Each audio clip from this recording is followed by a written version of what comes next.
高过四面的仇敌。我要依靠你的慈爱，要以你的救恩快乐，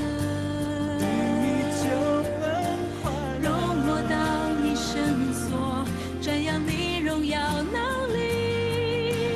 以欢乐的嘴唇赞美你。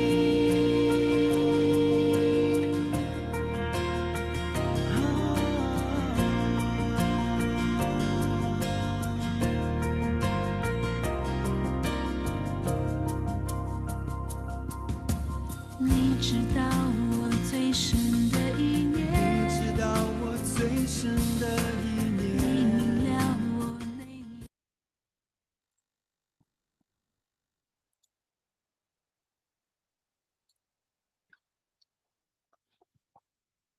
各位弟兄姐妹，大家早安，大家平安。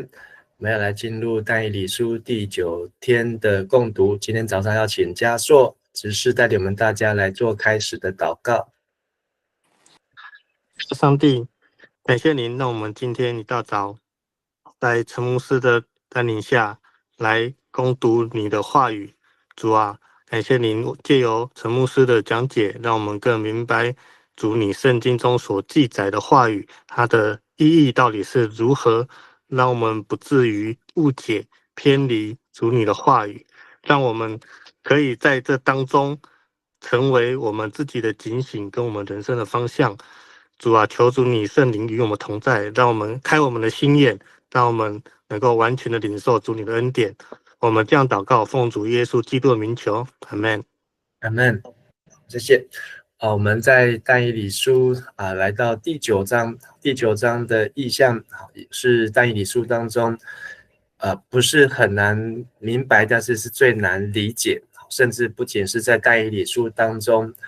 甚至是整卷圣经当中最困难理解的这个意象，或是说最多不同看法。好，那这个意象就是关于70个七70个七的意象。那我们要知道但以理书第9章发生的时间跟但以理书第5章、第6章所发生的时间一样，就是在巴比伦是在第6章，因为第5章是这个伯沙撒王的这个最后巴比伦王国的时候，第6章是大流士这个就继位的时候，所以第9章呢是发生在波斯帝国已经开始的时候。那在这个第9章但以理所得到这个意象呢，也成为他到最后服事的最后的阶段。好，那他为巴比伦尼布甲尼撒王解梦，或是他自己所在异梦当中做到看见的意象。那这一段第9章的意象呢，是一个非常重要的一个更进一步的一个上帝的启示，而这启示呢，也攸关整个不仅是以色列人的未来，也是整个全世界人的未来。好，那在今天第9章呢的意象是但以理从第一个意象看到第7章的4个巨兽，昨天第8章看到是公山羊和公绵羊，然后再来就是那个角的意象，那再来是第3个就是今天第9章70个七的意象。那第4个呢是一个最长的篇幅从10到12章关于大征战的意象。好，那70个七的意象，今天第9章呢，前半段是但以理他悔改认罪祈求的祷告，20到27节呢是天使长加百列被要求来向但以理转达关于70个七意象的解释。那这解释之后呢，对我们来讲有很多的线索，而这些线索会有很多不同人的解释。好，那么就来读今天的这段第9章的经文。首先请嘉硕带我们来读9章的1到4节。米底亚人哈哈水路的囝大流士，统治巴比伦国第1年。Hello， 嘉硕，对，用华语，我们用华语。华语吗？对对对。哦，那等一下，你可以看着荧幕念，你看得到荧幕吗？我看一下。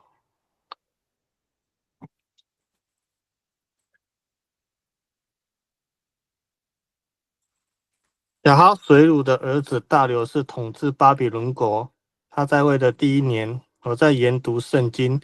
默想上主告诉先知耶利米有关耶路撒冷将荒废70年的话。我进食，穿上麻衣，坐在灰尘里，便向主上帝恳切祈祷。我向上主，我的上帝祷告，为我的同胞认罪。我说：主啊，你是至大的上帝，我们遵从你，你信守你的约，向那些爱你、遵守你命令的人施行不变的爱。那在第1节里面呢，出现了亚哈水鲁，好，然后又大流士，好，那这亚哈水鲁呢，好，如果我们去看这个以斯帖记、以斯拉记，我看到这个亚哈水鲁应该不是在波斯帝国初期的时候，好，那大流士在波斯帝国初期的时候，但是这里的描写是亚哈水鲁的儿子是大流士，好，那所以我们很容易被亚哈水鲁、大流士这2个人的名字给搞混，但是亚哈水鲁也有1世也有2世，好，那比较容易的理解呢，就是亚哈水鲁呢不是一个人的名字，包括大流士也不是指一个人的名字，而是一个头衔。所以亚哈水鲁呢是这个马代族，就是米底亚人的头衔，就是米底亚人的王。好，那这个大流士呢是以兰人的头衔，以兰人的王，意思就是马代人的王呢，他的儿子成为这个以兰的王，然后来统治了巴比伦帝国。所以这是第1节，不是用人名，而是用头衔，就是马代、波斯，就是米底亚、以兰这2个联合起来，来取代了这个金的头，就是巴比伦帝国。好，那这个呢，所以就是6章第1节所讲到的古列王，也就是大利乌王。好，那也是在主前的539年，主前539年，所以在那一年当中，但以理呢，他研读圣经。好，那所以这个圣经呢，好，意思是书，好，经这个书卷，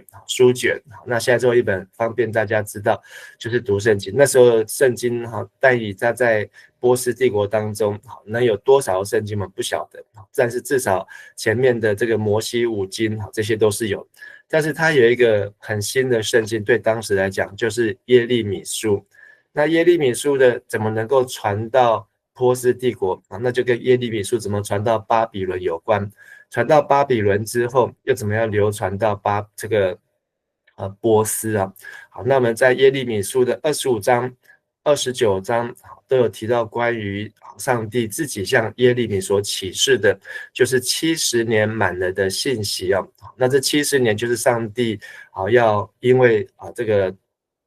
诸多的原因，上帝要惩罚以色列人70年，70年满了，上帝要使他们被掳的归回。那这70年呢，就有2个计算，一个是第一次被掳，以色列第一次被掳是主前605年，第一批的开始算的70年，就到主前的536年，或是第3批被掳，就是犹大王国主前586年，70年都是516年。所以这不管是从605或586，好，那这个70年期限呢都快满了。那特别是前面的就是已经满了，所以他们就归回。那这个但以理呢，他也从第一次被掳就来到了巴比伦，所以他已经在国外当了这个俘虏，或是在国外服侍已经快要70年，或是已经超过70年。所以但以理从17、18岁被掳到70年满了，就是80几岁80几岁。所以这他已经是一个老先知。好，那他就是在上帝的面前祷告。好，所以我们可以知道他在第9章当中，好，就可以知道他为这个来禁食祷告。好，甚至在第10章当中呢，好，可以看得出来他的这个祷告呢，好，长达21天了。那这祷告的目的呢，就是他从但以理书读经上面知道，好，那上帝有要他的计划，所以所经历的这一切呢，都在上帝的计划和掌权当中啊。好，接着再请教授带我们来读5到9节。我们犯罪作恶，过犯重重，违背了你的诫命律例，你的仆人就是先知们，曾经奉你的名向我们的君王、统治者、祖先和整个国家说话，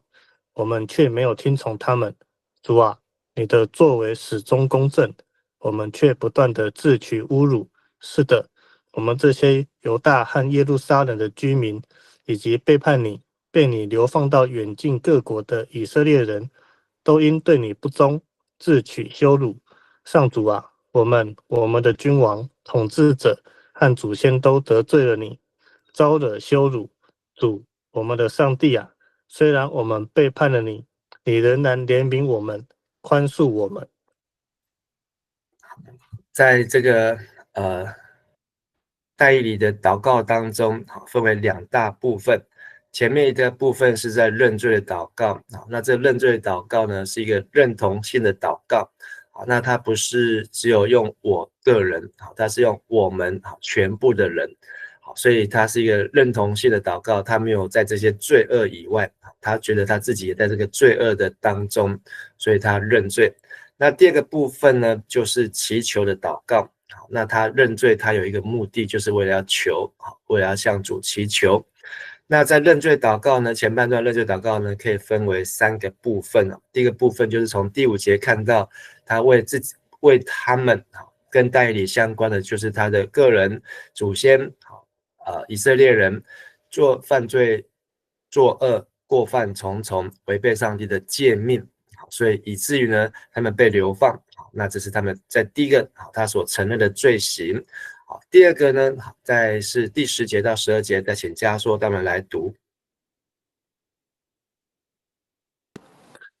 上主，我们的上帝啊，你借着你的仆人，就是先知们，向我们颁布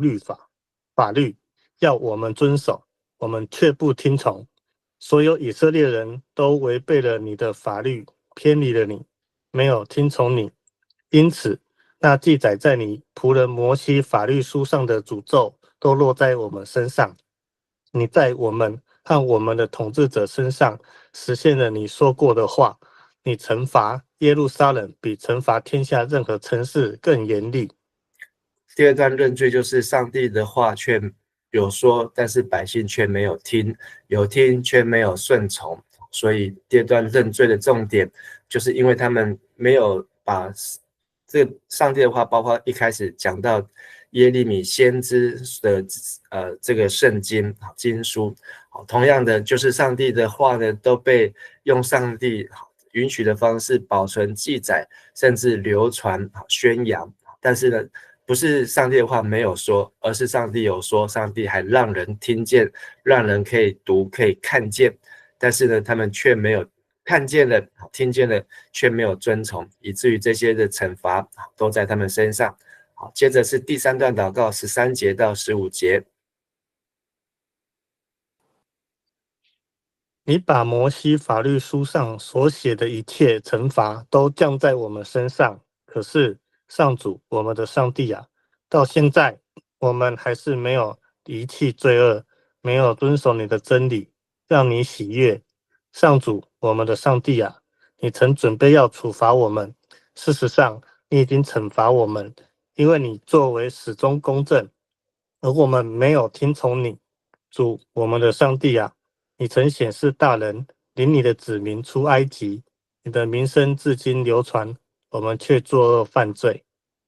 好，那所以在这个认罪的祷告第3段可以看到，把前面1跟2都加起来，就是在罪恶、犯罪、作恶，然后再来就是没有遵行真理，好，以至于呢，他们跟上帝的关系这个和本说，我们却没有求耶和华我们神的恩惠所以他们就是以至于他们祷告不通，没有办法跟上帝祷告。所以这段认罪祷告的重点呢，就是他们但以理发现以色列人百姓他们为什么一直遭受惩罚管教，却无能为力，没有办法做什么，连祷告都不行呢？因为第一个就是罪，第二个就是没有听神的话。所以这3件事情呢，犯罪、作恶、过犯重重，违背上帝的诫命。第2个，上帝颁布的法律要遵从，却不听从，所以还是没有离弃罪恶，没有遵守真理，好，那就是从第4节到第15节这段禁食祷告的重点内容，好，那也是一个认同性的认罪和悔改。那但以理有这样智慧，是因为他先从书上得知，从耶利米书知道上帝的计划原来完整的是这样，所以他终于知道这个问题出在什么地方。那当他把这个认罪祷告做完之后，好，接下来就是他进入祈求的部分。那接着再请加硕他们读16到19节。你从前拯救我们，现在请你不要向你的圣山耶路撒冷城发怒，由于我们所犯的罪和祖先所做的恶，邻国的人都轻蔑耶路撒冷和你的子民。所以我们的上帝啊，求你垂听你仆人的祈祷和哀求，为使人知道你是上帝，求你光照，再眷顾你那被毁坏的圣殿。上帝啊，求你垂听我们的祈求，求你关怀我们以及属你名下的城所受的灾难。我们向你恳求，不是凭自己的义行，而是凭你的大怜悯。主啊，求你垂听；主啊，求你宽恕；求你垂听并施行拯救。我的上帝啊，为使人知道你是上帝，求你不要单言，因为这座城是你的城，这些人是你的子民。好，那在这里求呢，好，在主日礼拜也有分享，好，当然可以分为4个部分。第一个就是求神不要发怒，第二个求神垂听他们的哀求，第三求神睁眼看侧耳听来关怀，第4呢求主饶恕，重点在这里施行拯救。所以但以理知道他们现在什么样的情况当中，就是跟上帝不同，那他想要求神帮助，必须要前面先认罪，所以他把这认罪完之后，他也很快的把他要求的都向神来求。那这个祷告呢，并不是放在心里面默默的祷告，而是但以理他就真的认真的为这几件事情认真的向神来求。接着呢，神就很快的就有回应了。我们来看20到23节。我继续祷告，承认我和我同胞以色列的罪，并且为上帝的圣山向上主我的上帝恳求。我正在祷告的时候，先前出现在我印象中的加百列迅速飞到我这里来，那是献晚祭的时间。加百列很清楚地告诉我，但以理，我来向你解释，让你有智慧，能明白。你开始向上帝恳求时，他就答应你了，他喜爱你，所以我来向你传达他的话。现在请留意这信息，明白这意象。那所以继续祷告，好，那或是原文是他正在祷告，好，那这个祷告呢，好，和本翻成我正说话祷告，好，所以是不是默祷，是开口祷告，好，所以这一段但以理的开口祷告呢，好，是很认真的，而且是很完整的。那在但以理书里面，可能是但以理自己就把它记载下来，好，因为他都用第一人称单数是我，那他为他的认罪，然后也祈求，好，所以2件事情都做了，就是这段祷告的2个部分，前面是认罪，后面是祈求。正祷告时候，先前出现在他意象中的加百列，就是在第8章17节，好，其实在更早之前，好，因为在第八章，好，但以理呢又见到那个人子，好，就是耶稣，而耶稣就吩咐加百列。好，那在这里的第9章呢，先前出现在意象中的加百列就来到这边，那就是献晚祭。好，昨天讲到那个1150日，好，就是2300个早祭和晚祭啊。所以这是晚祭，好，晚祭就是一天的开始，对我们来讲好像一天开始是早上，对犹太人来讲晚上是一天的开始。加百列清楚地告诉但以理，我来向你解释，让你有智慧能明白，因为你是蒙上帝所爱的，他喜爱你，因为当你开始向上帝恳求，意思就是说，当他开始禁食、披麻蒙灰，认罪祷告，那个心态一出来的时候呢，上帝他就回应，上帝就答应你哦。和本说就有命令发出哦。好，所以呢，加百列就被神差派来传达神的话。现在加百列要来解释这个意象的意思。那这意象是什么意象呢？这个意象呢，就是在并不是只有在昨天第8章的意象，因为昨天第8章是在10几年前伯沙撒王在位的第3年了。那现在第9章呢，是来到了古列王的一开始就位，不知道第几年，但是就是波斯帝国刚刚开始的时候。好，但是这个意象呢，应该就跟前面的第8章是不一样的。好，那接着这意象呢，不是在但以理梦，而是天使直接用说的。好，接着再请加硕带们读24、25两节。70个7年是上帝所定要解救你同胞和圣城脱离罪恶的时间。那时，他要赦免罪恶，带来永久的正义，使异象和预言实现，圣殿得以重新奉献。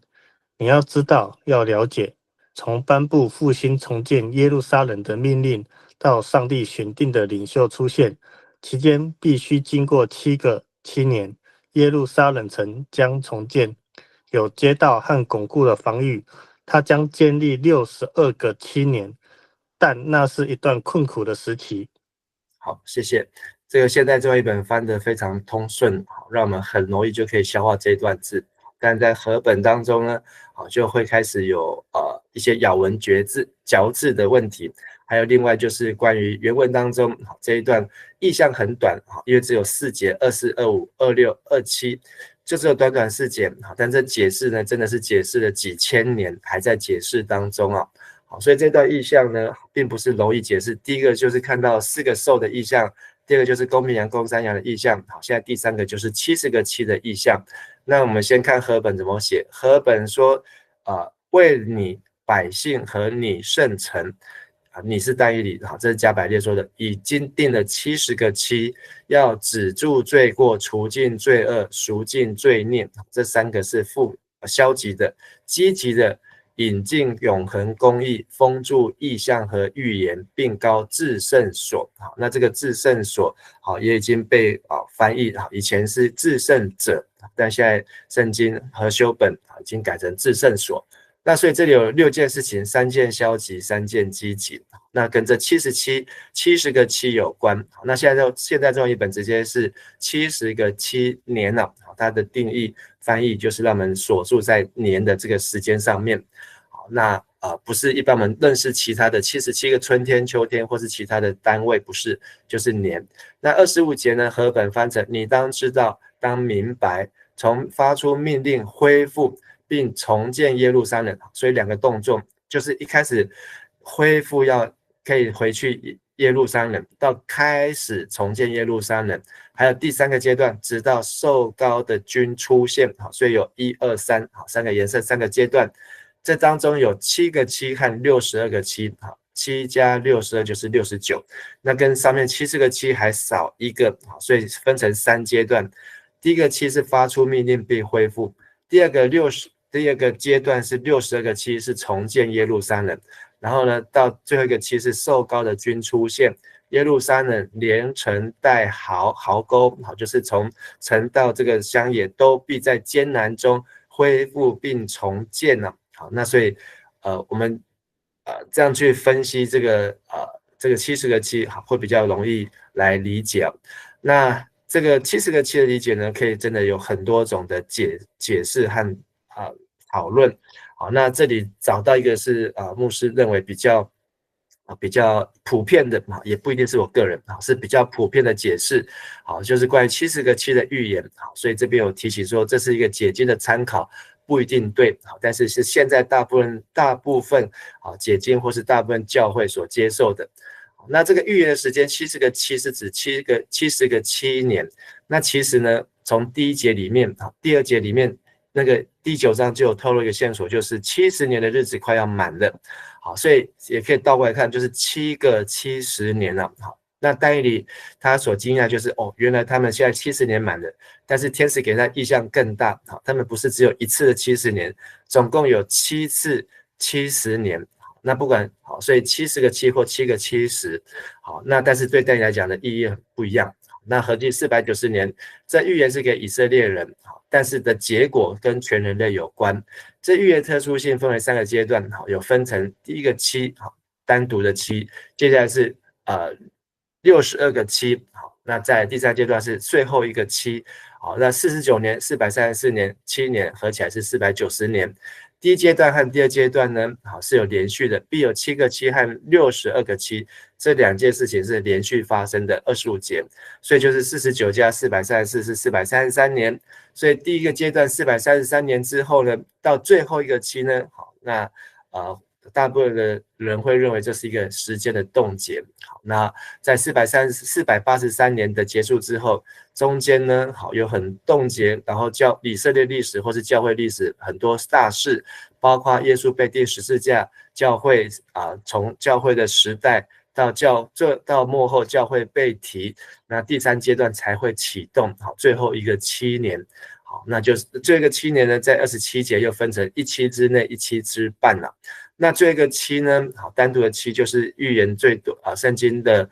关于末世好7年的大灾难。7年大灾难的结束呢，弥赛亚从天降临，也是第2次的降临，好，进入千禧年的国度，做王1000年了。好，那在这70个期呢，好，或是490年，或是7个70啊，好，可以分成第一阶段，就是命令发出，耶路撒冷重建。那第二个阶段进入62个期呢，一直到受膏者被剪除啊，所以49加434，这里是483，总共有69个期是连续的时间。在这当中呢，好，耶稣基督降生到他被剪除，那中间会有一个冻结的时间，好，就是教会时代2000年的历史，包括福音传到外邦，提多灭了耶路撒冷城，犹大人被驱离巴勒斯坦，到1948年以色列复国，这都重大事件。而进入这个期，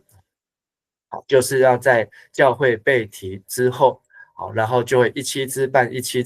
之内、1期之半，就是前面3年半，后面3年半，前面然后呢，在这个最后个7年之后呢，最后一个期完成，那基督再来，好，进入千禧年，好，所以这个图表的长相大概是这样。好，那这个预言从什么时候开始？刚才我们讲到，就是从预言发出，好，就是9章25节，出令重新建造耶路撒冷的时候。那什么时候出令要重建耶路撒冷呢？在圣经当中可以找到4次啊。第一次是主前538年，古列发出修造圣殿，以斯拉记1章1到4节。那主前512年，大利乌一世发出，他支持修造圣殿，以斯拉记6章1节跟6到12节。第3次是主前457年，亚达薛西王发出支持献圣殿的礼物，以斯拉记7章11到26节。第4次是主前445年3月14日，亚达薛西王发出重建圣城，是第2批归回，尼希美记2章1到8节。所以在圣经当中可以看到有4次命令发出，然后呢重新建造耶路撒冷。好，那从这个当中来计算，490年7个70或70个7，好，那很有可能在第4个445年进入了490。开始算490年发生什么事情呢？好，那就是从这一天开始呢，可能用这个来计算70个7的预言呢，好，可以来连结很多的事项啊。好，我们先把这一段最后看完26和27节。过了这时期，上帝选定的领袖将被枉杀，这城和圣殿将被一个王侯的入侵军队所摧毁。结局将像洪水冲来，把上帝所定的战争和毁灭带来。那王侯要跟许多人地结盟约7年，但是7年过了一半，他就要禁止人献生祭或供物。那时，那毁灭性的可憎之物要被放置在圣殿的最高处，留在那里，直到把它放置在那里的人遭受上帝为他定下的灾难。好，那这是整个第9章的结束。那这个70个7的预言的后半段。好，那我们再一样对照和本。过了62个7，那受膏者被剪除，一无所有，必有一王的百姓来毁灭这城和圣所。他的结局必如洪水冲没，必有战争，一直到末了。荒凉的事已经定了，在1期之期，他必与许多人建立盟约。一期之半，他必使献祭与贡献止息。那施行毁灭的可憎之物必立在圣殿里，直到所定的结局倾倒在那行毁灭者的身上。好，所以这个70个七的后半段呢，好，讲到了这个受膏者。好，所以第一个阶段前面是70个7年的前阶段呢是49年，就是前面7年了。好，第一个70个7呢，好，是耶路撒冷的重建。好，那这重建呢，好，并不是只有尼希米52天，因为52天只有修筑城墙。好，但是到这个圣殿的完成，其实经历了很长，大约就花了有将近50年的时间了。49是7个7，49年。第二个阶段呢有62个7。好，那这个60个7呢是434年，好，包括涵盖到了，如果从刚才第4个亚达薛西王的那个时间来计算，涵盖到了耶稣最后呢是到耶稣骑驴进入耶路撒冷，被百姓欢呼拥戴为王，被拣选成为逾越节的羔羊那一天甚至连日期都有，这样是434年。所以9章26节说，过了60个7之后，那受膏者必被剪除，一无所有。好，那就是在这个耶稣进耶路撒冷，好，然后就是进入了这个棕树主日，然后再来就是受难日，好，然后洗脚日、受难日，到这个这个耶稣被钉死在十字架上。好，那所以第一阶段、第二阶段合并433年，好，在以色列历史当中，经历了被掳归回、重修圣城、末后先知、两约之间上帝没有启示的黑暗时代，就是马拉基书到这个约翰福音书出来开始传道，那看似无盼望的日子，从施洗约翰出生预备耶稣基督成长降生成长，周流四方传福音，医病赶鬼，到他骑驴进耶路撒冷那一天，以色列人好像重现生机，但是却又一无所有，马上失去盼望，因为他们把耶稣钉死了，什么都好像没发生，但没有这个是上帝所定的旨意。所以这是第一阶段、第二阶段，而第二阶段到第三阶段当中呢，有一个间隔，有几个大事情：受膏者被剪除，耶路撒冷被毁坏，教会时期、末世时期。好，那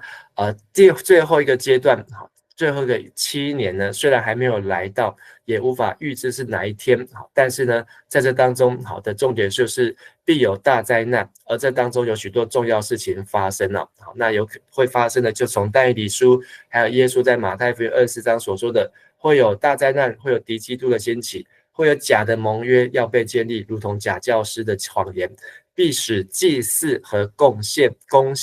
止息，就是这个圣殿的活动要终止，还有最后这个敌基督也要进入到它的结局，是最后一个7。所以70个7呢的预言，或是7个70，上帝要完成事情，就在但以理书9章24节，要止住罪过，因为让百姓不再犯罪，要除尽罪恶。这个除尽呢，我们感觉好像是要除干净，但是它有封住的意思，就是把一些事物封住，留待最后的惩罚。赎尽罪孽，就是要遮盖补偿，而引进永义，就是引进上帝永恒的公义，到最后千禧年国度。封住意象和预言，这个封住呢，让它又变成不是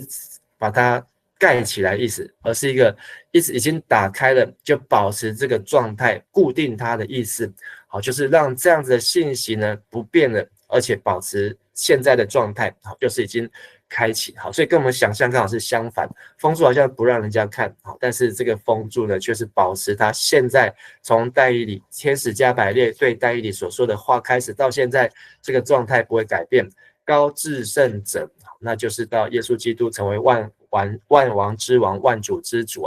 好，所以今天这一段圣经呢，虽然看起来很短，而且文字上看起来很简单，解释起来呢，长达数千年都还在解释。好，所以上面都有提醒这些解经参考不一定对，因为这是攸关将来的事情。好，绝对不一定是100%，我们还是要一个保留态度，因为太多的历史学家圣经学者，这个在教会历史当中解释这一段有很多不同的解释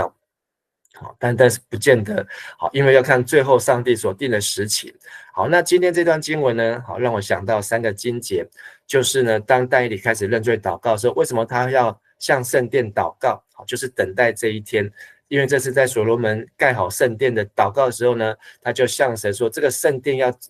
跟会幕比较起来，要对功能就是有祷告的功能，所以上帝就回应他历代志下第7章14节，这称为我名下的子民，若谦卑自己，祷告寻求我的面，转离他们的恶行，我必从天上垂听，赦免他们的罪，医治他们的地。所以只要面向耶路撒冷，面向神的殿，面向耶稣基督，向神来祷告，上帝就要从天上垂听，赦免我们的罪，医治我们的地。而申命记33章25节，这是摩西对12支派预言当中的第8个支派亚瑟支派说，你的门栓是铜的，铁是铁的，而说你的日子如何，你的力量也如何，也必如何。意思就是说，只要你有多少日子，就有多少力量。所以这70个7呢，不管是490年或是7个70，不管它代表多少个日子，多少个献祭，有多少的解释，但是这些日子呢，代表是上帝给人的力量，因为上帝透过这一些的话是要让代理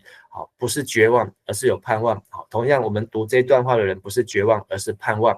马可福音13章就是马太福音24章的浓缩，在那些日子，那灾难以后，太阳要变黑，月亮也不放光，众星要从天上坠落，天上的万象都要震动。那时他们要看见人子带着大能力和荣耀驾云来临，他要差遣天使从四方，从地极直到天边，召集他的选民。我们认识耶稣，不是只有认识耶稣的马槽降生，或者是耶稣传福音、上十字架、复活升天，然后就后面对耶稣的不认识。我们要认识耶稣是将来要来的耶稣，是启示录的耶稣，是马可福音13章耶稣，是马太福音24章耶稣，是但以理书8、9章的耶稣是将来要来的那受膏者。盼望从今天这个经文当中，可以让我们好好的思想因为时间有限，但也让我们可以好好的反复思想上帝他所说的话，以及他所要做的事情。好，谢谢嘉硕今天带你们读经，我们一起来祷告。亲爱的阿爸父神，我们再次向主献上祷告，因为你的话语是现实的，是宝贵的，即便我们的知识有限，连但以理也没有办法一时之间完全的理解，但是上帝你却让我们在历史教会史当中看见上帝你的奇妙作为，这就如同在但以理书当中的预言和这个意象一一的来实现，让我们知道最终的目的最后的结局就是耶稣基督必要再来，并且耶稣基督要掌管地上和天上，并且要成为那万王之王和万主之主，让我们警醒等候耶稣，迎接耶稣基督的再来让我们能够学习引进永恒的公义将这些意象和预言能够封住并高至圣所让上帝你的作为我们来做像施洗约翰，像聪明的童女来做这样子的预备。我们在主的面前献上我们的祷告祈求，奉靠主耶稣基督的名求，阿们。好，谢谢大家，大家平安，谢谢。谢谢牧师，谢谢牧师，平安，平安，谢谢牧师，谢谢，平安。